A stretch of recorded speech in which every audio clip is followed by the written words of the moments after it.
All right, folks, let me know you can hear me. We're going to get started in a minute, just a couple of minutes. Good morning.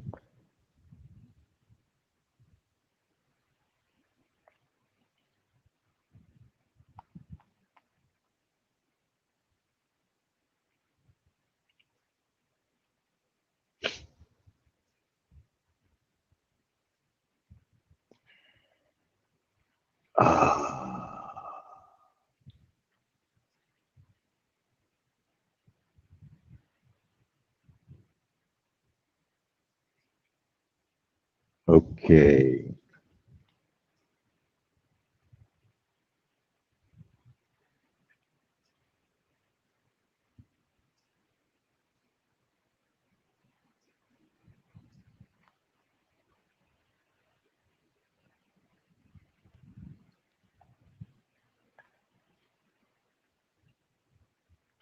Oh, wrong slide. That's not right. That's not right. That's not right. Let's fix that. CPI is tomorrow. Here's what's going on today. Oh, I didn't change it. Let me fix it. We'll get started.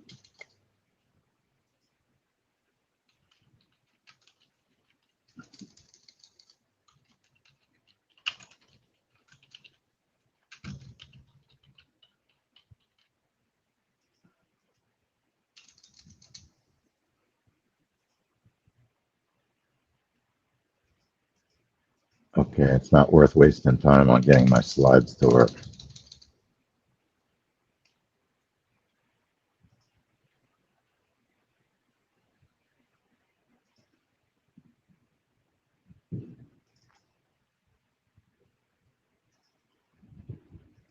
All right, let's try one time. Non-farm productivity. That's what we're looking at. Here's the correct report.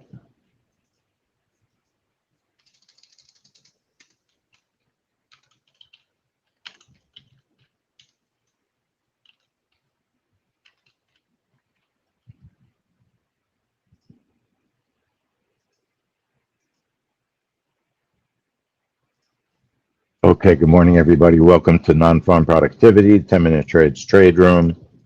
My name is Lee Goldstein. I'm the trading director at 10-Minute Trades. Don't forget that all the trades we discuss are for educational purposes. It is possible to lose money trading futures, so trade carefully, please. Okay, once again, gold's on an 8 o'clock move. Seems like it's every morning. Gold moves every morning. So for those discretionary traders out there, I would think that there are really good gold trades between 7:30 and 8 o'clock Eastern time, because it seems like it's moving every morning before we get in the room. It's kind of interesting. So what we're here for is an unusual report, a report that I haven't even been testing in a very long time. But it's a report that before the world crisis began, it was a report that when it was using preliminary data, it was an impactful move, not gigantic, but it was a tradable move. So understand data when you're looking at events. Okay, there's multiple types of data. You've got preliminary data. Preliminary data are the reports you normally want to trade. They have the newest, freshest data. They have the most impactful data, because if let's say you have a monthly report, for instance, Preliminary University of Michigan, which is a report we've been trading for 100 years. There's two versions of that report. There's Revised University of Michigan, which used to be no impact at all. And then you have Preliminary University of Michigan. So what happens is every month they release a report. The data is often called the preliminary data. That's followed up usually in about 10 days to 2 weeks another report with the same name, but they called the data revised, or they might call the data advanced. So here's the important data to understand that you're more interested in trading. Preliminary, flash. After preliminary and flash, you have advanced. And then normally the worst data to trade is final. So there's at least 4 types of data, and I'm sure if I look through the calendars, there's others as well. Those are the most popular. Preliminary is usually when investing.com is working properly, they have a P on the calendar that denotes preliminary data. They don't always get it right though. And just because the data is not preliminary does not automatically mean it will not be tradable. It might still be tradable, okay? Those are things that you have to analyze each individual report and the way that it's behaving currently. All right, so that's important.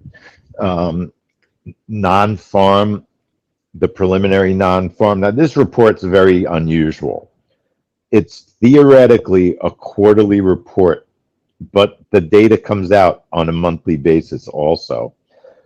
The monthly version, like today's version, is the preliminary version. It's really the only one I look to trade.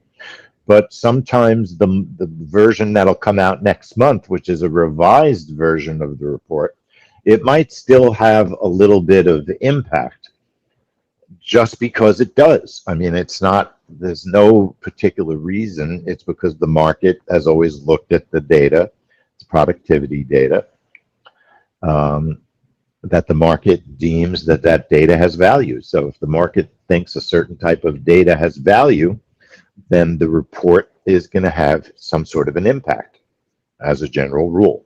And no one can tell you which reports are going to have the data that you want to trade, and that data is definitively going to work. The key is understanding the reports by studying them. You know, obviously, if you come into the room, I study the reports.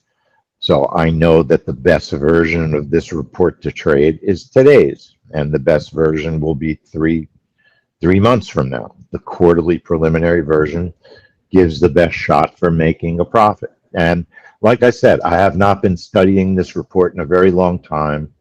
And it's because the world crisis had rendered it less important. But I've been watching everything more and more lately. And even though I think the world may be in worse shape than it's ever been in, regarding everything, whether you look at, you know, world economies, death of democracy, climate problems, virus problems, pandemic. The world's a mess, but the world chooses to ignore most of the mess and make believe there is no mess. So what's happening is the markets have pretty much ignored the mess except for the first 2 months of the crisis.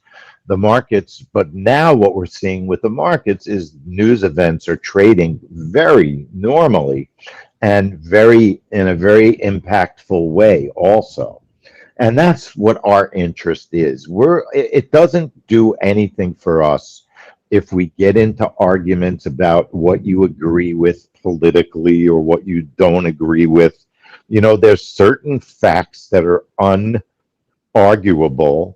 The world is in a mess, I think, is one fact that is unarguable, okay? That we know. China, the US, we don't get along. Russia, the US, we don't get along. Ransomware is rampant. People are dying in hospitals. That's not a joke. You know, people are sick. Not a joke. You can't deny it. You know, there's a big part of the population that lives in an alternate reality, and there's nothing you can do about it. For us, we need to watch the markets and figure out, how do we make these markets work for us with all the craziness that's going on in the world? And what I see is markets that are trading events in a way that's giving us an opportunity to profit from it. All the other stuff, you make your personal decisions and do what you're going to do. What I say is not going to change it. What I believe is not going to change it. And I'm not going to go into a big rant about what I think you should believe. Okay, that doesn't serve a purpose. But I will go into a rant about what I think Ninja Trader should do better, or what I think I would like to see the markets do better, or how I think investing.com should do better. I'll rant about the things that affect us in our trading, because that's why we're here. So this report is unusual because it comes out every month, but it's a quarterly report. So it's sort of nonsensical in a way, because it is a quarterly report. But it does, the data shows up in some way or form every month. So it's kind of wacky. But we know that the monthly time frame is when you want to trade it. Let me just, I have to contact our streaming person because our stream looks like it's not working. So let me just, give me 1 second, folks.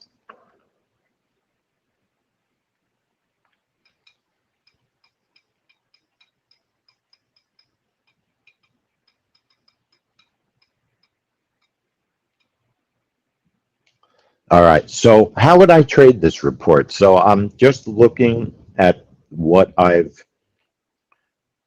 how I've looked at this report in the past and how I've traded in the past, how it's not a gigantic impact report. So I have certain setups that I fall back on when a report fits this style of news or event. So the way that I would trade it is pretty simple. I'm going to, of course, not of course, but it's the first look that I take on most reports is a breakout trade. So I'm going to double click the strategy so it shows up under configured, and then I'm going to look at a bracket. And I don't want to be bigger than 6 on this. But keep in mind, it is a quarterly report, and one of our DMMs has a great description of an Australia quarterly report and what happens sometimes in a quarterly report, and why sometimes a quarterly report, even if it's not so important, can have an impact. Think of a quarterly report like water building up behind a dam. And it builds up behind that dam for months. Instead of just 1 month, it builds up for 3. So the news comes out, you get a release of the water or the event of the news, and you get a much bigger move than you would normally get if that dam was opened and closed every month. So that's how you want to think of quarterly reports. Albert, I'm trading gold on this. This report normally moves on gold. Honestly, it's been so long since I've looked at it, but I'm trading micro gold. Albert, I'm not willing to risk hundreds of dollars on a report that I haven't even tested in a very long time. I think there's a strong possibility that the report can move, but I'm only willing to risk about $20 or $30, and I can do that. And this is one thing that I like about micro gold. Micro gold has shown lately that it seems to be pretty tradable. So I'm going to use one position for 4 tick profit, one position for 12 tick profit, and this is just a test trade. And I'm using a stop of 10. But because I can do it with micro gold, because micro gold has shown that it's tradable, we traded it yesterday on the trap trade test that we did, and it worked very nicely. So unless micro gold starts showing me that it's really bad to trade, that it gives terrible fills and it doesn't work, but you know, we've looked at it for a very long time. People have been trading it. It had much lower liquidity years ago than it does now. 829.59 is my entry time. And like I said, it's not a gigantic risk because micro gold is only, it's like $1 a tick. Okay. So you can do some testing and you can test live for very low risk. So one position for 4 ticks, one position for 12 ticks. My entry time is 8:29:59. And the other thing you can do, you can practice with the platform. So let's say it hits my first target 1 stop move.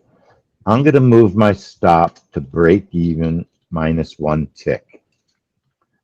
Break even automatically. Target 1 stop move. If I hit my first target, my stop will move to break even minus 1, and I'll lock in 3 out of those 4 ticks of profit theoretically. Okay, that would be what will happen. Now I don't even have video. I don't even think I have any videos. Let me look if I have any videos at all on this trade.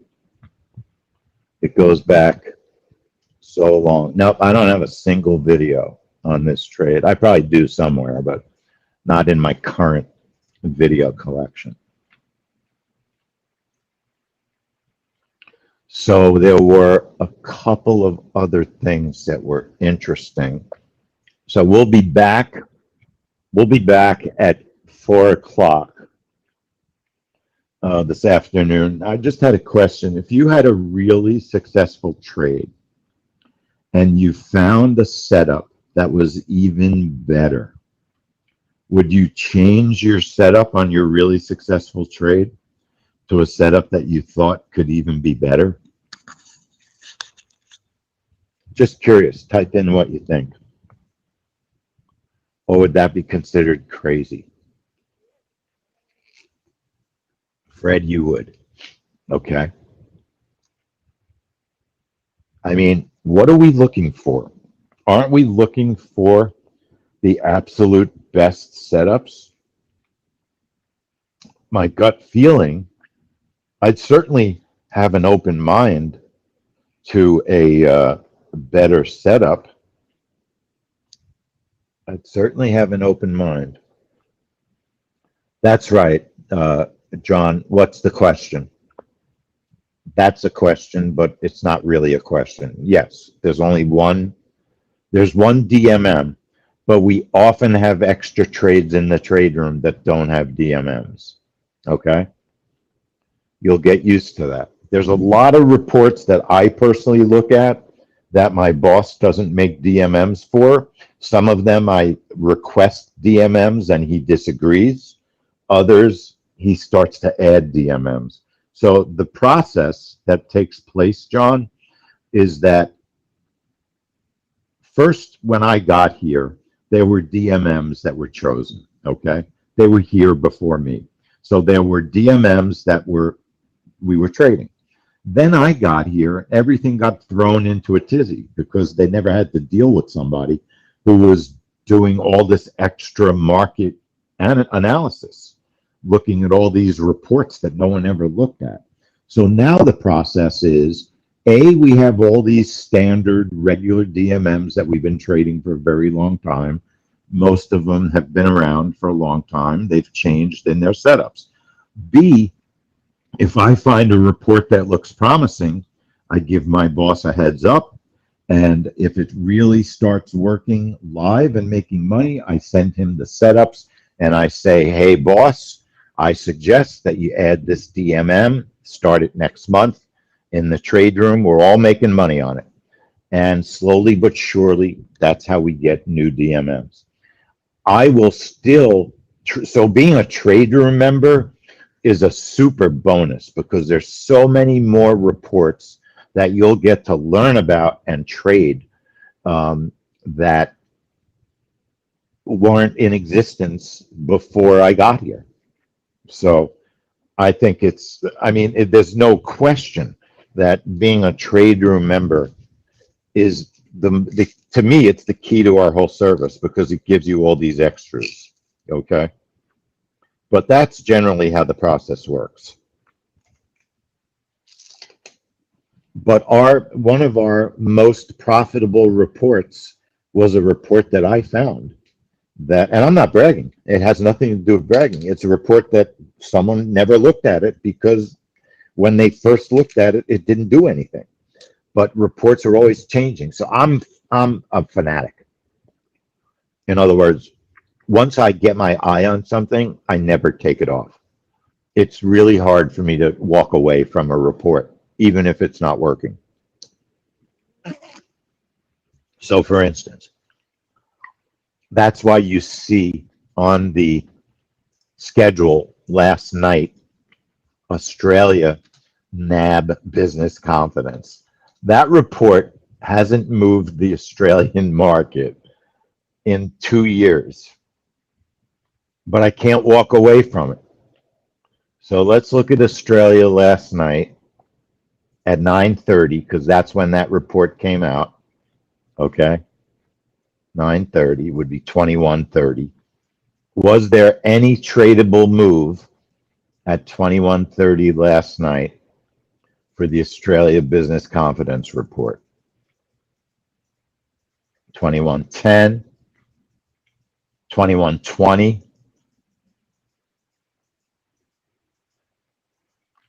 There's 21:30. Assume that the Business Confidence Report just came out. Not a tradable move, even still. I mean, okay, maybe a short. 15 minutes after 21:30, it moved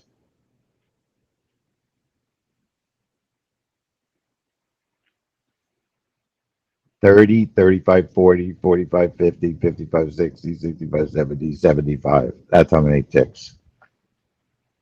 It moved 75 to 25. No more than 10 ticks. You would have had a 4-tick bracket. Australia Business Confidence, NAB Business Confidence, has no tradable move. That was 15 minutes. Now, if you stayed in the trade for an hour, you might have had a tradable move. Okay, so there's still value in looking at some of these reports that we're not trading. And for someone who might trade differently, okay, they might look at that Australia 9:30 report, and if they would have stayed in the market, they would have had themselves a trade. Now, let's take a look at the data real quick. My thinking would be the data looks to me like it would have been quite negative on that Australian report last night, right? Because the market went down from 9:30 on. So if we look at the data, if we pull up Forex Factory last night, NAB Business Confidence Australia, it was pretty negative. Okay, so you had a report that created a trade. It didn't create a trade for us because it wasn't a momentary trade, but it was a viable trade if you would have been interested in watching the Australian market for about an hour. Okay. Now, very honestly, John, I don't look at the NQ at night, or I just don't. I mean, the NQ, the ES, you could change the time on your statement to any time that you want, and it would be just as valid as what you're saying now. In other words, the NQ, it just moves. It moves. It's an index that is very tied to the world. So it's a discretionary index most of the time, John. But, you know, it did not move from that Australian news. So don't kid yourself and think that's what caused the move, because it's not. I can tell you that definitively. Okay. It just was a fluke that it happened to move at the same time. Now, I'll tell you something, John, though. I keep my mind open. I'm not going to be stubborn and foolish. If you go back and look at the last 4 Australian reports and show me 4 news-like moves on the NQ at 9:30 over the past 4 months, then you could convince me that maybe there's an NQ trade on that report, and I would keep an open mind to that. And that is how you find trades, right? So I'm not trying to say, I'm not saying that what you're saying doesn't have value. I'm saying you have to frame it with the proper analysis. That's all. Let's check our time sync. Now, there's a lot of people watching us on YouTube. How about a couple of you give us a like and sign up for the channel? We stream for free every week, 4 times a week. We don't get enough likes. If you want us to keep streaming and you don't like us, we don't know that you like us, and we're not going to keep streaming if you don't like us. So it's like a continuing loop. You got to like it, right? We give you free information. How could you not like that? I like it. Anyway, I'm trading micro gold, and I'm trying it with real money because that's the way you can tell if a trade really works. Now, don't forget, everybody in the trade room, if you're new, go to new and make sure that you click new Ninja Script output. The Ninja Script output will have a full, it's like a chart with text in it, or it'll be empty. Make sure you click it and then minimize it, and always keep it as part of your trading workspace. That chart or that blank screen is every step the strategy makes if you're using the strategy. Let's say you have a problem and your trade doesn't work, or you get an error and you want to know the real reason that you got the error. You copy and paste all the text that's in that Ninja Script output window, paste it into a Word file, and send it to us. help@10minutetrades.com, and we can have our programmer analyze it. So you go to new, you go to Ninja Script output, and minimize that chart. It should be a part of every trade workspace you do with us. That's part of what you're doing. AM, I'm using a 6-tick bracket on gold, 4 profit, 12-tick profit, a 10-tick stop, and an entry time of 8:29.59. Okay. Trading micro gold. AM, I'm trading micro gold because I haven't looked at this report in forever. Okay. Bracket of 6. Bracket of 6.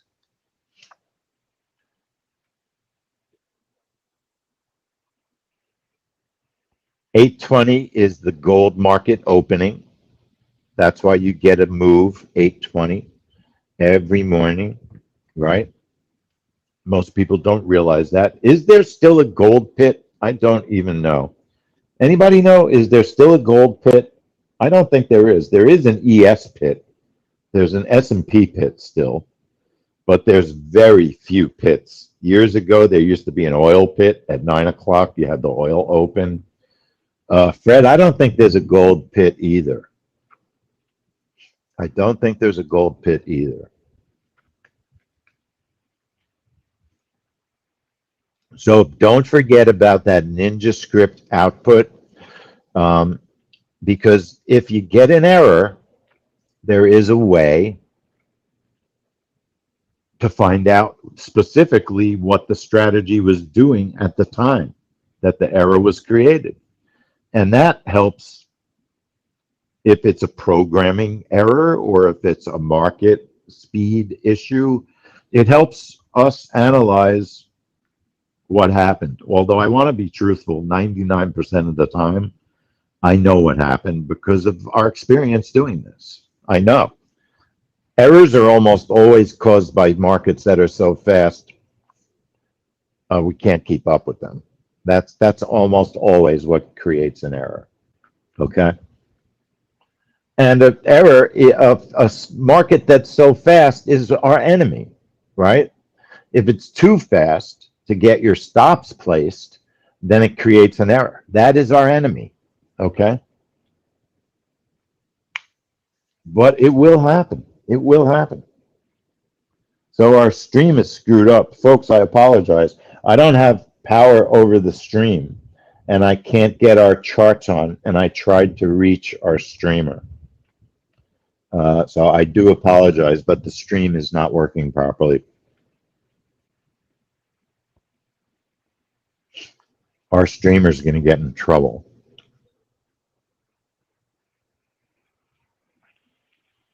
So let's see what happens. Am I wrong about this report? Is there going to be a move? I'd probably wait 20 to 30 seconds before I cancel.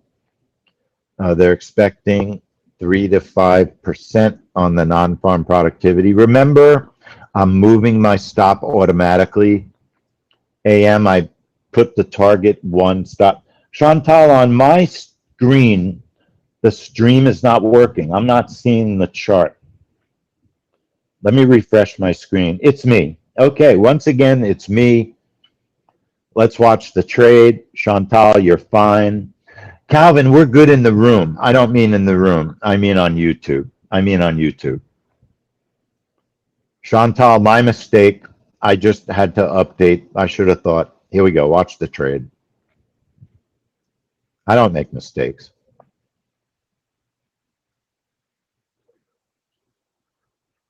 .3% is the response. I would cancel the trade, folks. It's no response. Cancel the trade. Cancel the trade. If you don't get an immediate response from this trade, I'm not interested. Now watch it go up 800 ticks now, but I don't think it will. It's just not, the report just hasn't had a whole heck of a lot of impact. The news is out, okay? And you've got very little interest in the report, so it's just not ready to be traded yet. So I won't have a trade room for it next quarter. You've only got 2 ticks of movement since the news came out. It's been almost a minute. And this is how we learn, okay? Don't think that your time's wasted. You learned about the Ninja script output, which is really important. You learned about different types of data. Every room, you're going to learn something. So that's how I look at it, folks. And thanks everybody on YouTube for giving us so many likes. Understand, just because we didn't take a trade doesn't mean that we're stupid or our setups are bad. It means the market didn't respond in a way that would give us a profit. And that's what happened here. The market didn't respond in a way to give us a profit. So folks, any questions, I'm happy to answer any questions anybody wants to ask me. We'll be back at 4 o'clock. Chantal, you can't talk now, can you? Or do you have to prepare for your money-losing venture?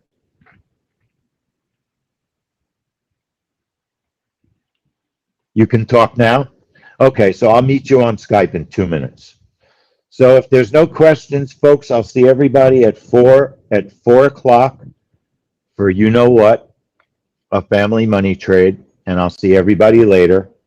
And I appreciate everybody coming into the room, not knowing if there's going to be a big fancy trade or not. Always remember, I will try to teach something useful in every single trade room. Okay? So I'll see everybody at 4 o'clock, and you know we're going to have an interesting experience at 4. So I'll see everybody later. Take care, folks.